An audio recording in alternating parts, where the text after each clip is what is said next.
Nicholas Harrington was once a tech billionaire who could control everything except the day his wife died. Since then, his mansion became a place without color, without laughter, without life. Until Ellie Rivera showed up, a Latina nanny who broke every rule, starting with the one that said kids shouldn't get dirty. When Nicholas finds his children laughing, barefoot in the mud, he fires her on the spot. What he didn't know is that Ellie was keeping a promise made by someone he lost. Stay with us until the end to discover how a broken man, 3 silent children, and 1 unforgettable woman find their way back to something they all thought was gone: love. Nicholas Harrington had once been the kind of man who smiled without realizing it. There had been mornings, distant now, when he would dance with his daughter in the kitchen, spill cereal with his twin boys, forget about stock prices while tickling tiny feet. But since Amelia's death, that man had disappeared. In his place stood someone clinical, restrained, dressed in silence and pressed shirts. The mansion, nestled in a quiet corner of Seattle, had grown colder each month. Not because of the architecture, but because Nicholas had removed everything that reminded him of life. Laughter had been replaced by timetables, color by marble. His 3 children had become shadows, walking on eggshells in a place too large for grief and too structured for healing. He believed he was doing the right thing, giving them security, routine, order, but all he'd really done was build a sanctuary for ghosts. Until today. Until he pulled into the driveway, checked his emails as usual, and heard something impossible. Laughter. Real laughter. The kind that didn't care who was listening. He looked up, and the sight stopped him cold. There they were, Becca, Noah, and Leo, soaked to the bone, barefoot in the mud, spinning in circles under the pouring rain. Their designer clothes, the ones he paid extra to have wrinkle-proof, clung to their skin like second thoughts. But they didn't care. They were chasing each other through puddles, shrieking with joy. And right in the middle was someone else, Ellie. Ellie Rivera, the nanny he'd hired 3 weeks ago after a long vetting process and even longer list of restrictions. She wasn't yelling at them to stop. She wasn't pulling them away. She was in it, laughing, arms wide open, spinning in the rain with them. Her dark hair had come loose and mud streaked her uniform. A child's red rain boot was inexplicably on her hand like a puppet. Nicholas sat frozen in the car, eyes narrowing in disbelief. This was not the plan. This was not the system. He opened the door harder than necessary, and the slam was enough to pause the children for a second. The laughter faded just a bit. Not from fear, but from recognition. Dad was home. He stormed across the stone path, the hem of his coat brushing water from leaves it wasn't meant to touch. His shoes sank slightly in the grass, a small but infuriating detail. "Ellie!" he barked, louder than needed. She turned toward him slowly, her face calm, almost too calm. She didn't wipe the mud from her cheek. Didn't explain. The kids stood behind her, their smiles hesitant now, waiting. Ellie didn't rush to them. She waited too. "What is going on here?" Nicholas demanded, voice sharp, each word shaped to cut. Ellie blinked, the raindrops sliding off her eyelashes like they didn't deserve her attention.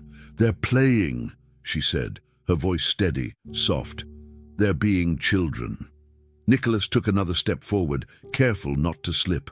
"They're covered in filth," he snapped. "You let them. This is entirely unacceptable. You're supposed to follow the rules." Ellie looked at him, not with fear, but with something dangerously close to pity. "I thought the rule was to protect them," she said, "not cage them." That was when something flickered in his chest, something unwelcome. The twins had frozen completely now. Leo gripped Noah's sleeve like a lifeline. Becca looked from her father to Ellie, her chin trembling but proud. Nicholas was aware, acutely, of the moment. A crack forming in the image he'd worked so hard to maintain. The man who had built an empire from predictability now stood face to face with a woman soaked in rebellion and affection, and she wasn't backing down. "Go inside," he said to the children without looking at them. His voice wasn't raised anymore. That was always worse. The boys hesitated, unsure. Becca stepped forward, opened her mouth, and then changed her mind. One by one, they walked toward the house, mud trailing behind them like proof of betrayal. Ellie didn't move. Nicholas looked at her. "You're fired," he said simply. There was no tremor in his voice, but there was a shift in his spine. Ellie didn't argue. She just nodded once, pulled the red boot off her hand, and set it down gently on the path. Then she turned to leave, and he let her. And yet, even as she walked away, something gnawed at him. She hadn't defended herself, hadn't pleaded, hadn't explained why she thought it was okay to undo the order he'd spent years enforcing. And maybe that's what bothered him most, that she didn't seem afraid. As her figure grew smaller, Nicholas stood rooted, rain beginning to soak through his sleeves. His children were already inside, probably changing into the clothes laid out for them, returning to their script. But he wasn't moving. He stared at the patch of grass, now stamped with their joy and their footprints. The sky thundered distantly, but he barely noticed. The chaos she brought with her was gone, but so was something else. Something that had briefly reminded him of another time, another version of himself. A man who used to run through sprinklers without checking the time. The kind of man who once danced in the kitchen.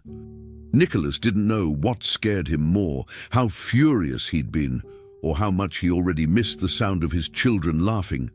And still, as he walked back into the house, his thoughts caught on one last image. Ellie's face, calm, unapologetic. The way her eyes had met his without blinking. There was no defiance there, no sarcasm, no smirk. Just a deep, steady grief that seemed to say, "You've forgotten what matters." But they haven't. That look stayed with him long after he changed out of his wet clothes, long after the house returned to its habitual silence. He sat in his office that evening, staring at his reflection in the black screen of his powered-off monitor, unable to shake the feeling that the storm hadn't stopped outside. It had just moved in. And for the first time in years, Nicholas Harrington realized he wasn't sure who in that yard had truly been out of control. The children, the nanny, or him. The silence returned as if it had been waiting at the door. The moment Ellie stepped out of the mansion, the pulse of the house faded back into its familiar flatline. Nicholas resumed his days exactly as before, diving into work with a kind of mechanical urgency that didn't feel productive so much as numbing. Meetings, projections, coding reviews, the framework of his empire still stood firm. But something about it all now felt wrong in ways he couldn't articulate. The hallway felt longer, the dining table larger, his children quieter. He told himself this was normal. Children adapt. Grief fades, structure protects. Still, the silence didn't feel the same. It wasn't peaceful, it was watchful, as if the house itself was holding its breath, waiting to see what Nicholas would do next. But Nicholas did what he always did. He filled the void with work and let the silence grow. The children withdrew without protest, as if Ellie's departure had confirmed something they already suspected. That joy was not allowed here. Becca stopped leaving notes on the fridge. Noah no longer asked to be pushed on the swing. Leo barely spoke during meals. Nicholas noticed these things, but not in ways he was ready to confront. He saw the untouched cereal bowls, the once lively art corner now dormant. He saw the empty piano bench where Becca used to sit and press random keys just to hear something. But he didn't speak of it. Instead, he extended their tutoring sessions and had the staff rotate more quietly. No mess, no interruptions. When his mother called and asked how things were, he said, "Stable." It was the most accurate word he could think of. Not good, not bad, just still, as if stillness were a form of success. But deep inside, even he began to suspect. Stillness wasn't the absence of chaos, it was the absence of life. It was a Wednesday when Nicholas first noticed the smell. Subtle, sugary, familiar, a trace of chocolate cake that lingered near the kitchen hallway. No one was baking. The ovens hadn't been used. He paused mid-call, distracted, unsettled. He followed the scent halfway before stopping himself. Irritated, he returned to his office, but the question stayed with him. Later that night, as he walked toward his bedroom, he nearly tripped over a small, out-of-place object. A child's guitar, strings missing, covered in stickers Ellie had once used to make the twins laugh. Nicholas picked it up and hesitated. Part of him wanted to toss it into the storage room, but his hands didn't move. He left it leaning against the hallway wall instead. The next morning, it was gone. No one admitted to moving it. He didn't ask again, but he began to feel it, the remnants of Ellie's time in the house, and more haunting than the things she'd left behind were the things she'd reawakened. By Friday, the house had returned to being pristine.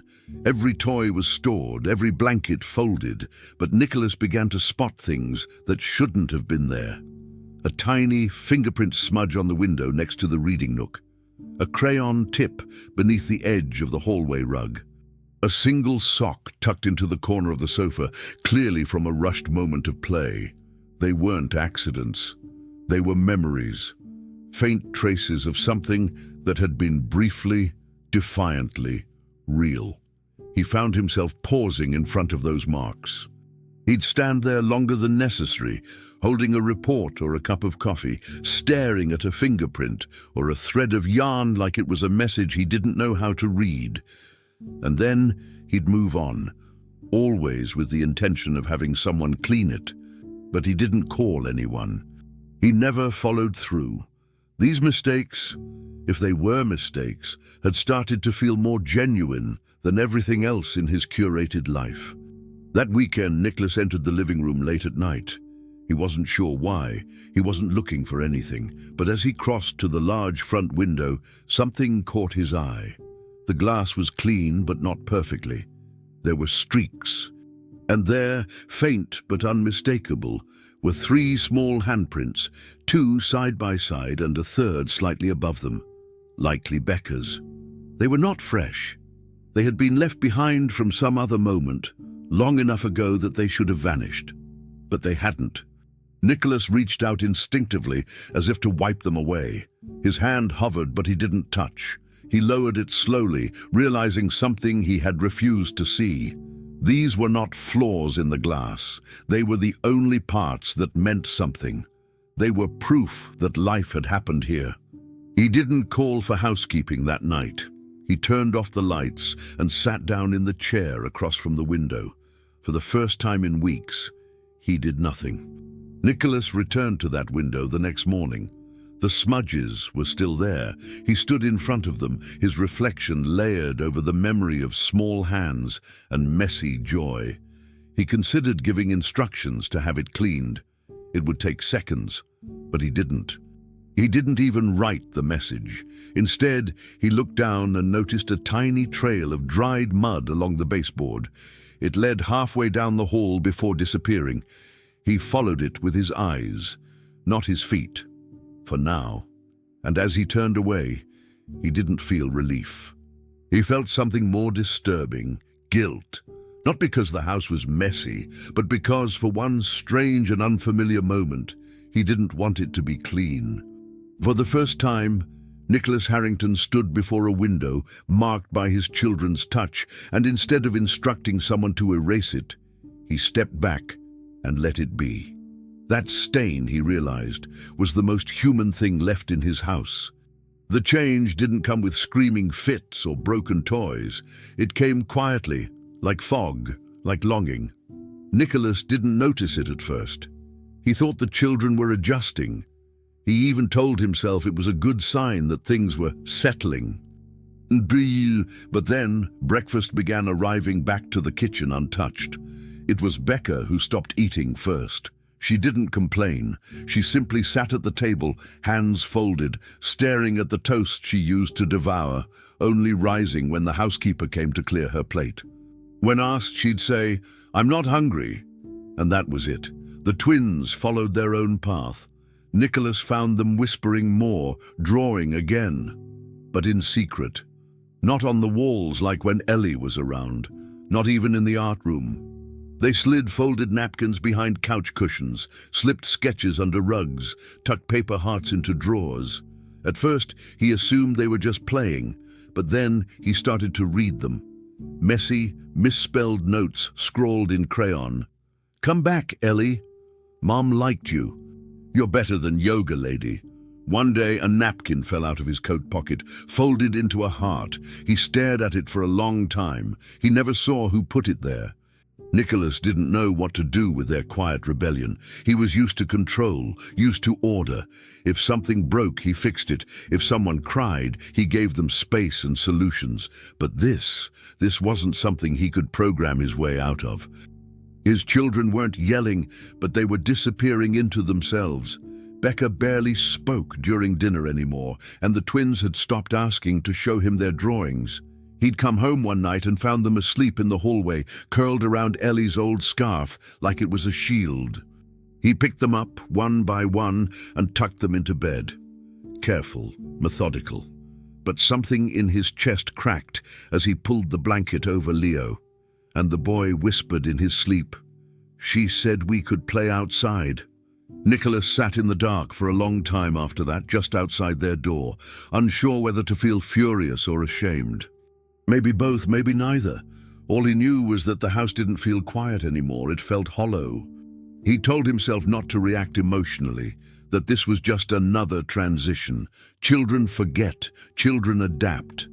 But deep down, a different voice, one he hadn't listened to in years, whispered that children also remember. They remember who made them feel safe, who made them laugh, who listened when their mother stopped being able to. Nicholas tried to ignore it. He tried to replace their sadness with structure, extra hours with tutors, new toys. He even booked a child psychologist to come in twice a week. But when the woman arrived, Becca looked her in the eye and said, "We're not broken," and walked out of the room.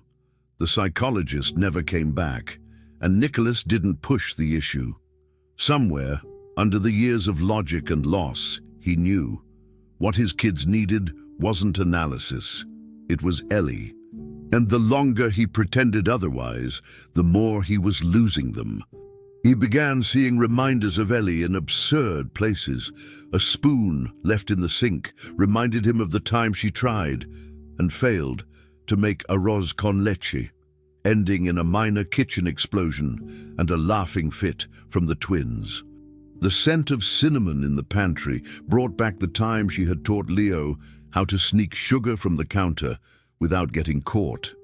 These weren't memories Nicholas had been a part of, but they were vivid in the way the house remembered them, in the way the children tried to recreate them. He found another folded napkin inside one of the twins' shoes.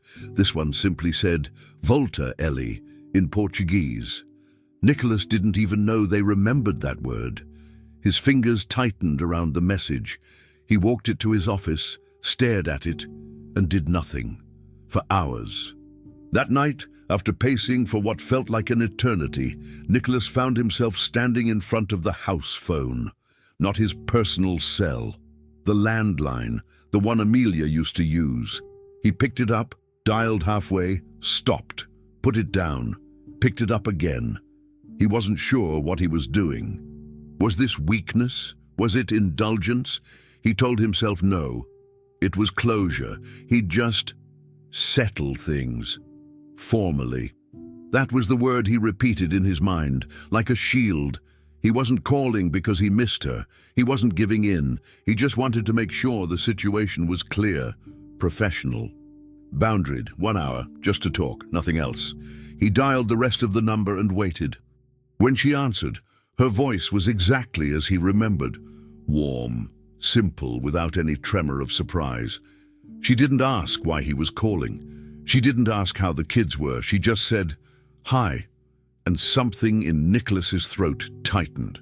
He cleared it quickly and forced his tone into neutrality. "Ellie, I'd like to speak with you, in person, just for an hour. Nothing complicated. I just think it would be best to clarify a few things." There was a pause. Not long. Just enough to make him wonder if she'd say no. But she didn't. "Okay," she replied. "1 hour." And just like that, the call ended. Nicholas stood holding the receiver long after the dial tone hummed back in. He told himself it was just to bring closure. He told himself a lot of things, but the truth was simpler. He had run out of reasons not to. Nicholas hadn't expected her to come. Even after she agreed on the phone, part of him assumed she'd change her mind, or worse, show up and demand an apology, a second chance, or something he couldn't give. But when Ellie arrived, she asked for none of that. No long speech, no drama. Just a quiet request, "I'd like to visit the greenhouse." Nicholas stared at her, unsure what she meant at first. The greenhouse hadn't been touched in years, since Amelia. It was more like a grave now, glass walls surrounding dust and wilt. Still, he nodded, almost without meaning to. She walked ahead of him, like she knew the path by heart, and when they reached it, she pushed the door open without hesitation. Inside, the air was stale, but familiar. She moved directly to a cracked planter box, where a dying lavender leaned, brittle and colorless. She crouched, touched the dry soil with the tip of her fingers, and whispered something Nicholas didn't catch. It was as if she wasn't just remembering someone. She was finishing a conversation that never got to end. "I used to bring her tea here," Ellie said softly, still not looking at him. "On the mornings when she could get up. This was her place." Nicholas stood back, arms crossed, unsure whether he should leave or listen. He didn't want to feel what was surfacing, but there it was, heavy, unwelcome, rising. She said this was the only room in the house where she didn't feel like a patient, where she could breathe. Ellie finally turned to face him. "When the treatment started failing, she called me, said she needed someone who'd love her kids the way she couldn't anymore." Nicholas froze. The words hit something too deep, too sore. "I came here not just to help," Ellie continued. "I came because she trusted me with something sacred, not just the children, her last wishes." Nicholas stepped forward, his voice barely above a whisper. "You worked for her back then?" Ellie nodded, her eyes steady. "Until the very end." That confession unraveled something in Nicholas, a thread he didn't know was still holding him together. "Why didn't you tell me?" Nicholas asked, his voice unsteady, more confusion than anger behind the question. Ellie didn't flinch. Her reply came measured but not cold.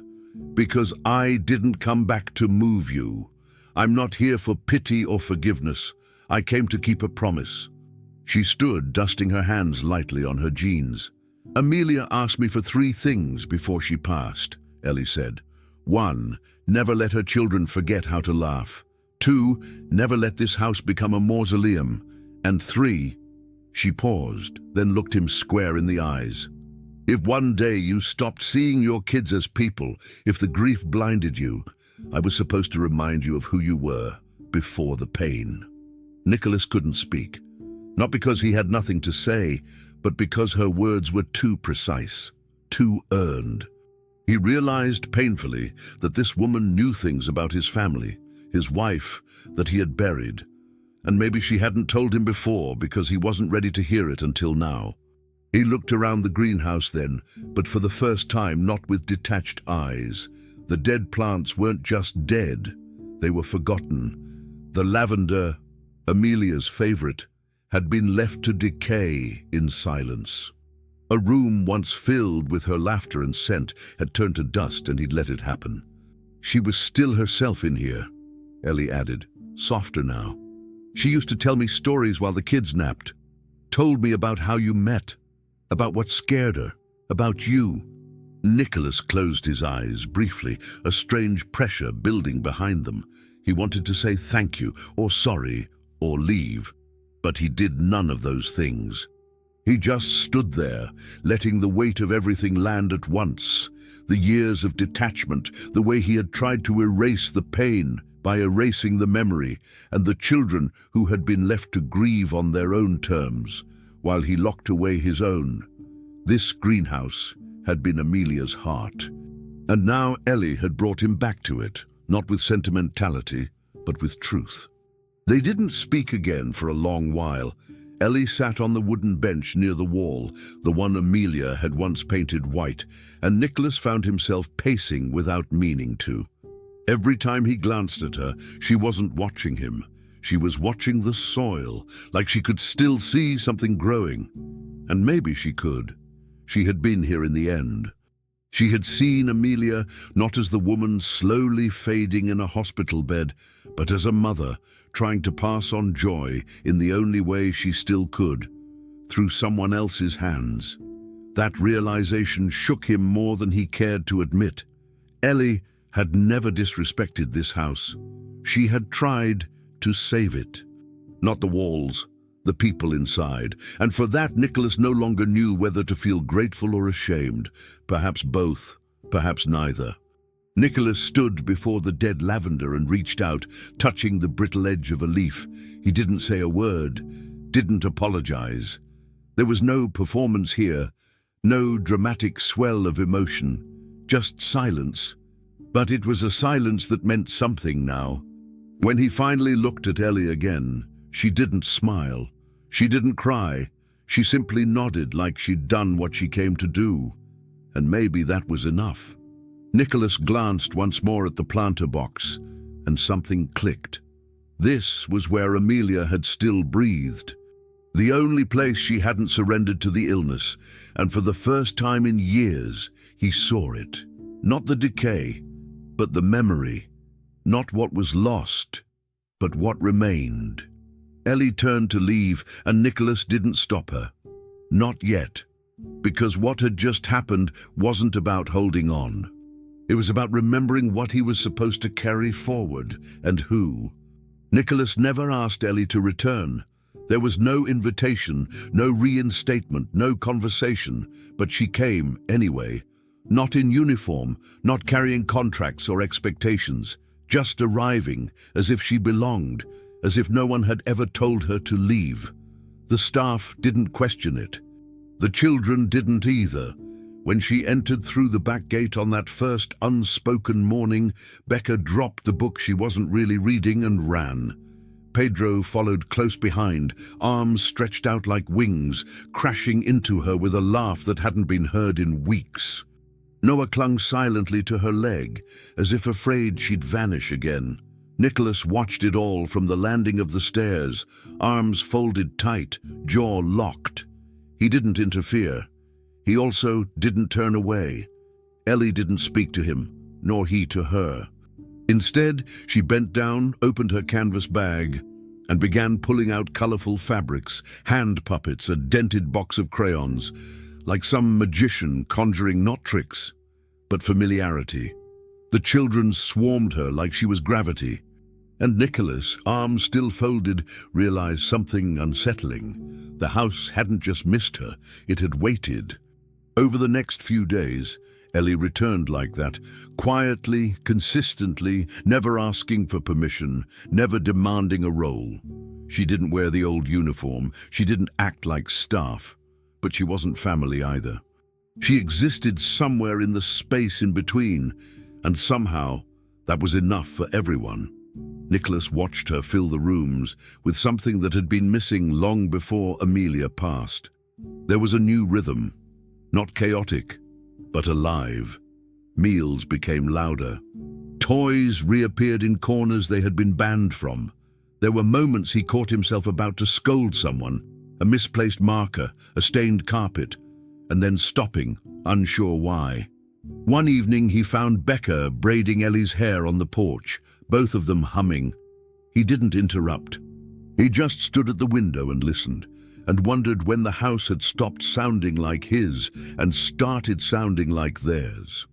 Despite her reappearance, Nicholas avoided direct interaction. He remained behind the glass, a figure watching from his office or the hallway or across a room he no longer knew how to enter. He told himself he was simply observing, maintaining control. But in truth, he was afraid. Afraid that if he spoke, the fragile balance would collapse, that if he acknowledged her presence, he'd have to admit he needed it. He justified her return with logic. The children were calmer, happier. Their tutors said so. Even their teachers noticed. Still, he said nothing. Not thank you. Not welcome back. And Ellie, to her credit, never pushed. She greeted him with a nod, never lingered, never tried to reignite a conversation. But sometimes, when their paths crossed near the kitchen or in the hallway, she'd give him a look, steady, unafraid, like she knew he had more to say and was simply waiting for the day he stopped choosing silence over honesty. Then came the morning everything stood still. Nicholas entered the dining room expecting what he always expected. 3 kids half-dressed, barely seated, food untouched. But what he saw made him pause. Ellie sat at the head of the table, not commanding, not serving, just present. The children were seated properly, forks in hand, quiet but not tense. Becca passed butter to Noah. Pedro offered to pour orange juice. And there was Nicholas, suddenly unsure where to go, what to say, how to fit. He cleared his throat. No one reacted. No one rushed to make room or looked to him for cues, so he walked to his usual spot, pulled out the chair, and sat. The scraping of the chair legs against the floor felt louder than necessary, but then nothing. No one said anything, no small talk, no questions, no orders. Just the quiet clinking of forks, the soft chew of toast. Yet the silence wasn't empty, it was thick with meaning. Something had changed, something deep. Nicholas tried to find a reason to speak, to offer a correction, to ask Ellie what she was doing here officially. But he didn't, because somewhere between the toast and the stillness, he realized he didn't want to disturb it. The house, for once, didn't feel like a museum. It didn't feel like a mausoleum either. It felt like something was trying to breathe again. He looked across the table at Ellie, who was helping Becca cut her fruit. She didn't look up. She didn't acknowledge his gaze. But there was no tension, only rhythm, familiarity, a kind of fragile peace that didn't need words. He reached for his coffee, sipped it, and for the first time in years, it didn't taste bitter. And in that moment, that impossibly quiet, inexplicably full moment, no one said anything, not a single word. And yet Nicholas couldn't remember the last time a silence had felt this loud, this comforting, or this deserved. He sat there, surrounded by people he barely knew how to talk to, and felt more human than he had in years. It wasn't resolution, it wasn't reconciliation, but it was a beginning. And sometimes the truest things aren't spoken at all. They're simply shared. It had started as an innocent chore. Ellie wasn't even sure what made her open the guest closet. Perhaps it was instinct, that part of her that couldn't leave things messy, unresolved. The rack of old coats stared back at her like a museum exhibit of forgotten winters. She pulled one down, then another, organizing them in a pile for donation. Most still carried the scent of disuse, dry fabric, stored air, and traces of a life paused mid-motion. But then, tucked deep inside the inner lining of a heavy navy wool coat, her hand grazed something. Paper. Folded. Softened at the edges. She frowned, reaching in carefully, and pulled out a letter. It was unmistakably Amelia's handwriting. That flowing cursive, neat and firm, always written with blue ink. The envelope wasn't sealed. It was addressed simply, "For Nicholas." Ellie's fingers trembled. She shouldn't be reading this, she knew it, but she also knew Amelia. And Amelia wouldn't have hidden this if she didn't want it found, eventually. Still, Ellie didn't open it, not yet. Instead, she sat on the edge of the hall bench, closed her eyes for a long breath, and slipped the letter into her own coat pocket. That day, everything around her felt heavier. The house, the children, Nicholas's silence. Ellie moved through the halls with that envelope pressing against her side, as if Amelia herself had returned, not as a ghost, but as a memory refusing to fade quietly. She considered giving it to Nicholas right away, even went as far as walking toward his office door, but she stopped before knocking. There was something sacred about unread words, especially last ones. Instead, she folded laundry, helped Pedro with his spelling, and tied Noah's shoes before he could get distracted again. All the while, the letter remained with her, like a secret heartbeat. In the late afternoon, she sat with Becca in the music room. The girl had taken to the piano lately, not to perform, but to feel something under her fingers. That day, Becca didn't speak. She just played, hesitantly at first, then with more confidence. Ellie recognized the melody almost immediately. La Vie en Rose, Amelia's favorite. Nicholas didn't mean to stop. He'd been walking past the staircase, distracted with a call he hadn't answered, when the sound of the piano struck him. Not just the music, but the song. He halted mid-step, one foot still raised, like his body was unsure if it wanted to stay or flee. His eyes turned to the music room down the hall, where Becca sat at the bench, her back straight, her fingers focused. He didn't go in. He didn't make a sound. He just stood there, halfway down the stairs, gripped by the kind of ache that didn't scream. It whispered. That was Amelia's song. She used to hum it while brushing Becca's hair, while making tea, while folding tiny clothes with lullabies between them. He'd forgotten it. And now, here it was, flowing out of the fingers of a child who barely spoke anymore. A song that had no place in this house anymore, and yet suddenly felt like it belonged more than he did. Down the hall, Ellie remained quiet.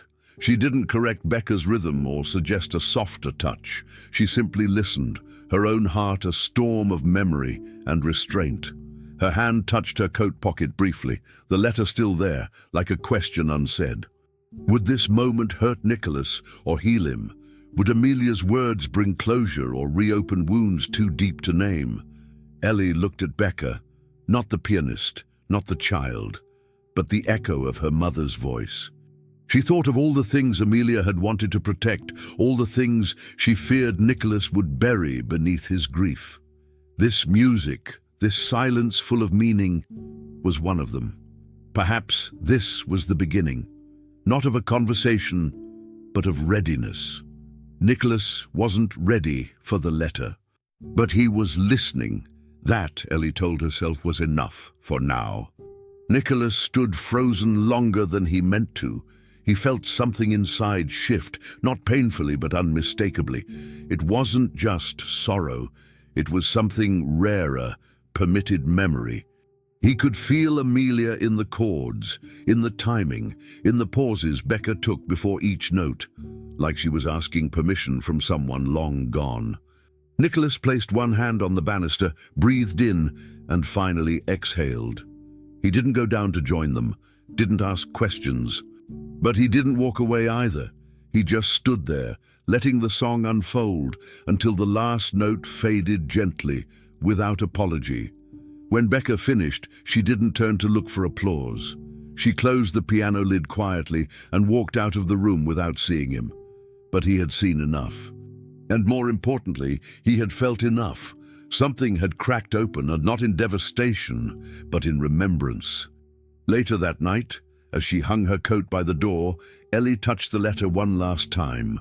She didn't take it out, didn't reread the name, just let her fingers rest on it, knowing it would find its moment, when Nicholas was ready to receive it, not as a wound, but as a gift.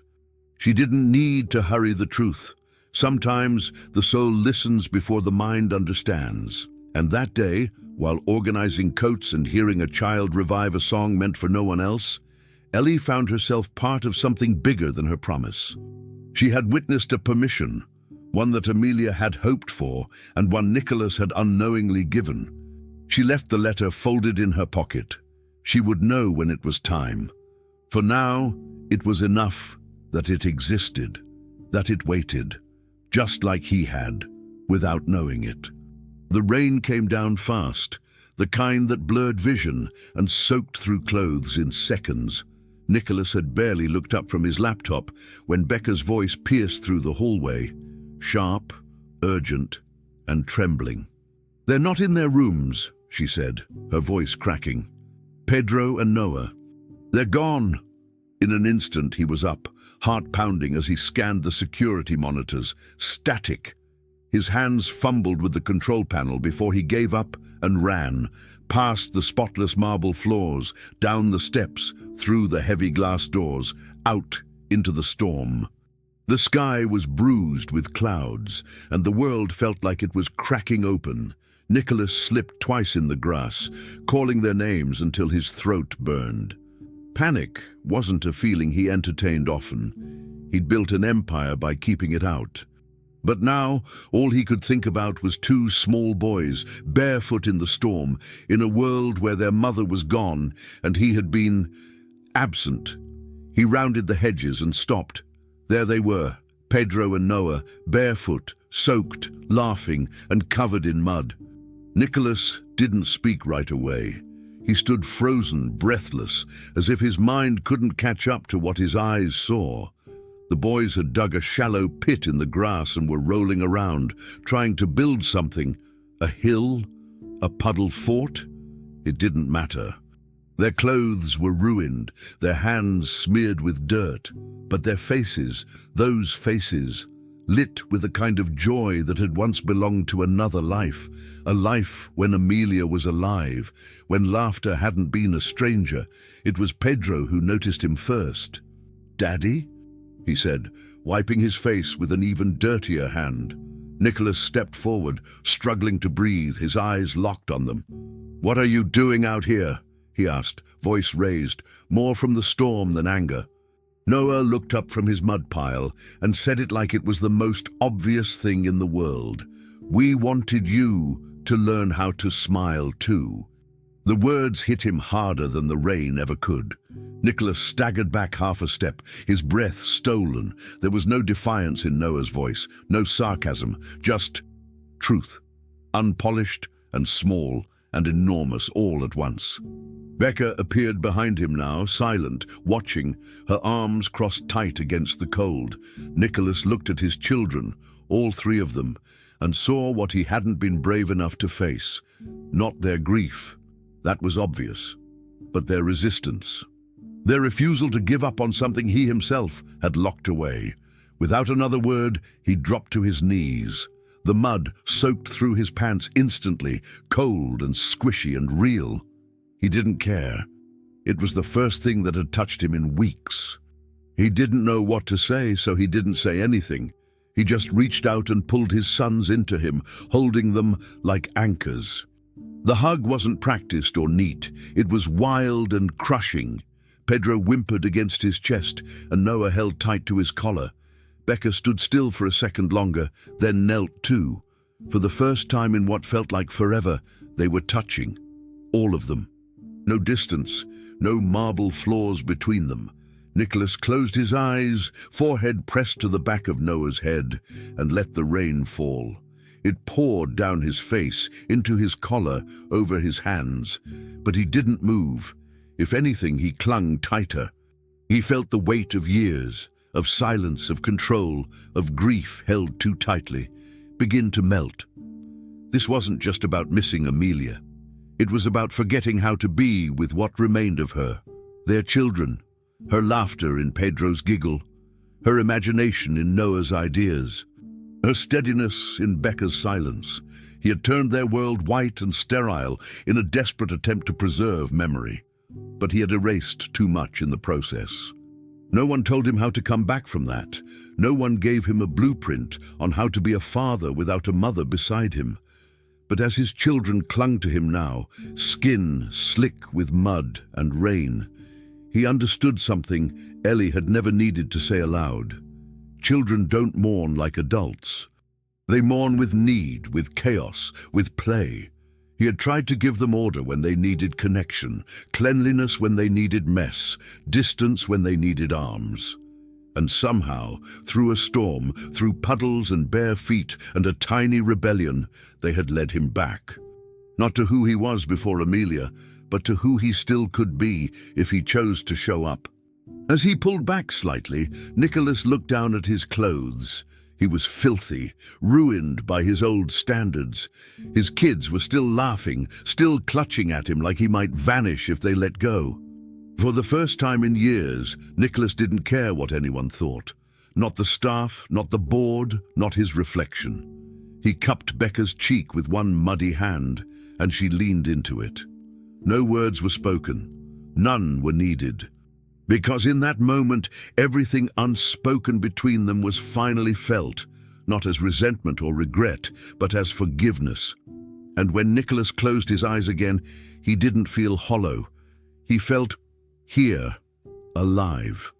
And as the rain washed over them, soaking every layer of guilt and grief, all that remained was skin on skin, hearts against hearts, and the memory of a promise Ellie had never stopped keeping, even when he had. The smell hit her first, something warm and faintly sweet.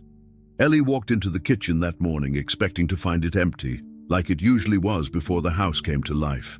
Instead, she stopped in her tracks. Nicholas was at the stove, flipping a pancake with both awkwardness and concentration, wearing a wrinkled grey t-shirt and no watch for the first time since she'd met him. He turned around slowly, clearly aware of her presence before she even said anything. His face wasn't quite relaxed, but something had softened. In his hand was a folded sheet of paper. "It was meant for me," he said, voice low as he held it out. "But I think it was also meant for you." Ellie hesitated. Her eyes went from his to the paper. The weight of what it might contain settled in her chest before her fingers even touched it. She took the letter with both hands, sat down without a word, and unfolded it with the kind of care you give to things that can't be replaced. The handwriting was familiar, rounded, soft, careful even in its urgency. It was Amelia's. As Ellie read, her eyes moved faster, then slower, then stopped altogether. There were no formalities, no goodbyes. Just instructions, written by someone who already knew she wouldn't be the one raising her children and didn't trust time to explain what love still had to do. The letter read, "If I'm no longer there, teach him how to laugh again. Teach them how to fall without fear. And above all, teach all of us to love again, even in the places that forgot how." Ellie blinked hard. The words weren't shocking. Not to her.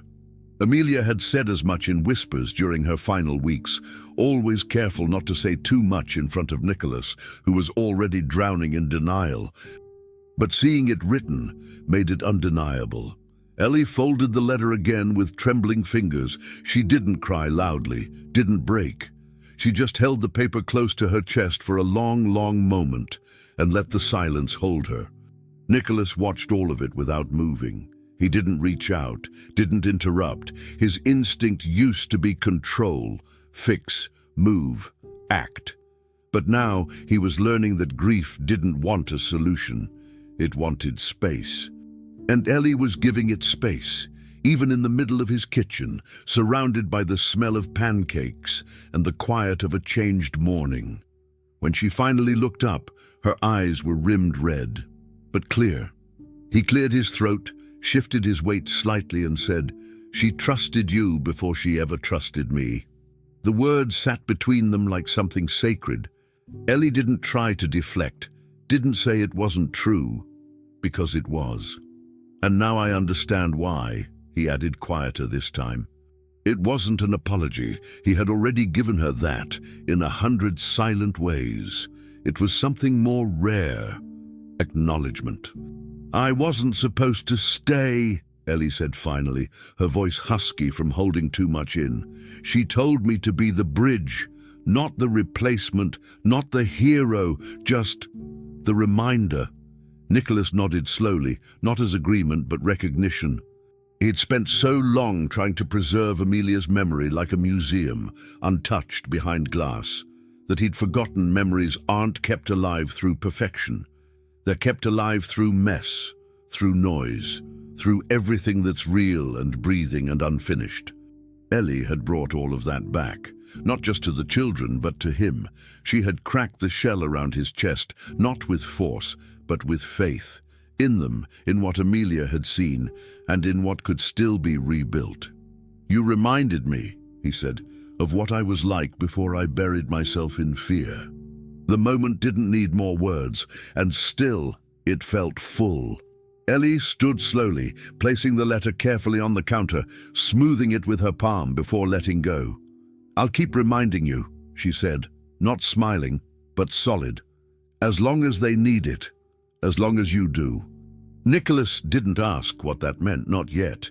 He didn't need definitions today. What mattered was that she was here, and the letter had finally been read. Not just by her eyes, but by his heart. She had carried it folded in silence long enough. Now it was his turn. His to honor, to hold, and to live up to. The pancakes were slightly burned, the batter uneven, but none of that mattered.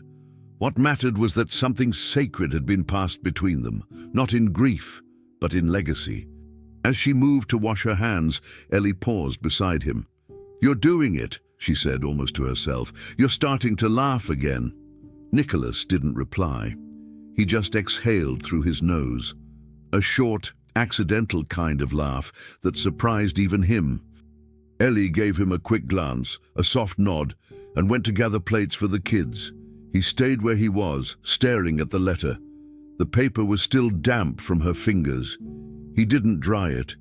He wanted to remember how it felt to carry love that wasn't his, and to receive it anyway. And as the sound of footsteps filled the hallway, small ones, familiar ones, Nicholas folded the letter one last time, pressed it to his chest, and whispered, "I heard you." Months had passed, though time felt softer now, no longer measured in meetings or grief, but in pancakes flipped too soon and bedtime songs sung off-key. The once cold mansion had become something no architect could have designed. A home. The estufa, once abandoned and suffocating in its silence, now bloomed with wild lavender and crayon drawings taped beside broken clay pots. There was no symmetry, no sterile perfection, just love growing where control had once ruled. Nicholas no longer walked the hallways like a shadow trying not to disturb memory. He moved like someone who belonged again.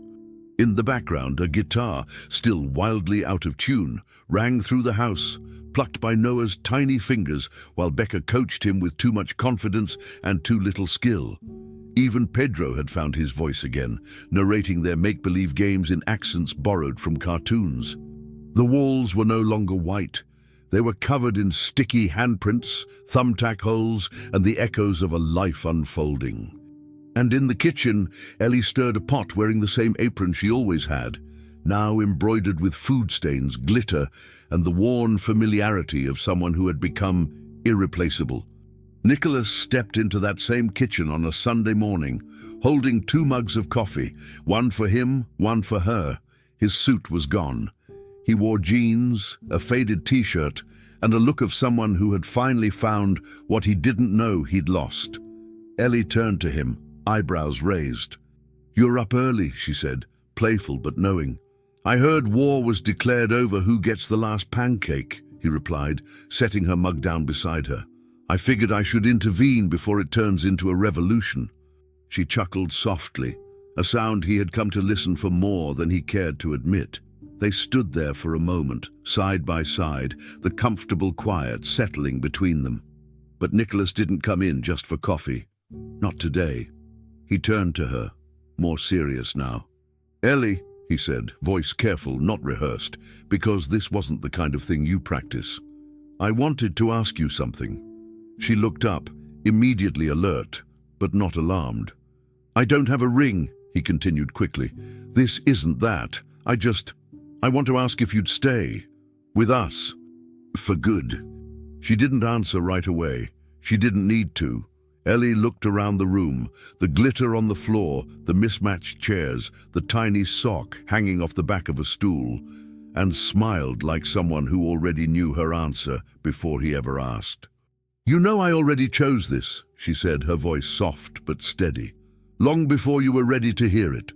Nicholas nodded, swallowing against something thick in his throat. I don't have guarantees to offer, he admitted. No promises of forever that I can sign with ink. But I can give you one thing. He paused, and she waited. If one day I forget how to love again, will you remind me? The question wasn't poetic. It was practical, honest, vulnerable in the way that only people who've lost deeply can be. Ellie's expression didn't falter. She didn't need to think. That promise, she said, I accepted it a long time ago. Nicholas looked away, blinking quickly, as though trying not to lose himself in what her answer did to him. He set his coffee down, then reached for her hand without ceremony. Thank you, he said, and though it was only 2 words, they held years. Grief, guilt, growth. Ellie squeezed his fingers lightly.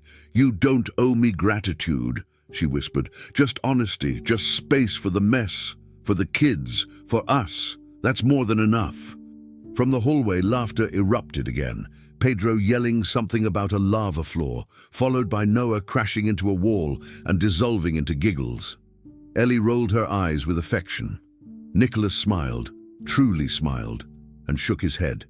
We should go rescue the house, he said, before they redecorate with cereal again.